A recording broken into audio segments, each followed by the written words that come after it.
Hello everyone. তো দেখো এখন বাজে পুরো 1টা মতো বাজে আর বাইরে প্রচণ্ড পরিমাণ বৃষ্টি হচ্ছে।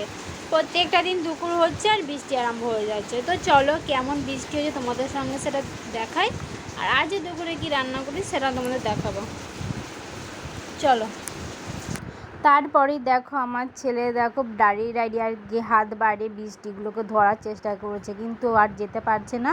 দেখো মুষলধারায় বৃষ্টি হয়েছে আর আমাদের গাছগুলো দেখো এত সুন্দর সবুজ হয়ে আছে, তো কি বলো, খুব ভালো লাগে আমাদের এই সবুজ ঘেরা গাছগুলো।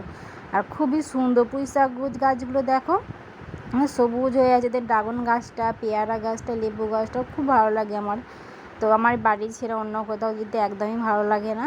তো দুপুরবেলা দেখো চিকেন কষা হয়েছিল, তো আলু দিয়ে আলুটাকে একদম ছাঁকা তেলে আর কি ভাজা হয়েছিল কড়া কড়া করে, তারপর হয়তো চিকেন দিয়ে আর কি চিকেন কারি মতো হচ্ছে।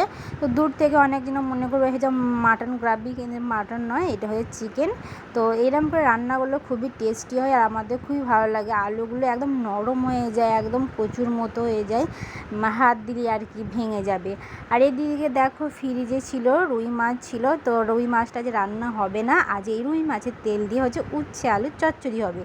তো তোমরা বাড়িতে কেউ যদি এইভাবে করতে চাও আবার করতেই পারে। মাছটাকে একটু হলুদ, লঙ্কা আর জিরে গুঁড়ো দিয়ে একটু জাল করে নেবে, দিয়ে ফ্রিজে রাখার পর দেখো একটু কেমন জমাট বেঁধে গেছিলো। দেখো তো আমি ঢালতে গেলাম, জমাট বেঁধে গেছে, হচ্ছিল না বলে আমি আবার কী করবো, খন্তি করে একটু নিয়ে এলাম, তারপরে আমি পরে জাল করে নিয়েছিলাম, নাহলে খারাপ হয়ে যায় যেহেতু।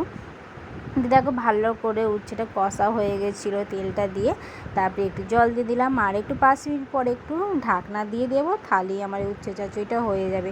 তো এইভাবে একবার তোমরা করে দেখো, দারুণ খেতে লাগে, অসম। আমার তো খুবই ভালো লাগে এই মাছের তেল দিয়ে।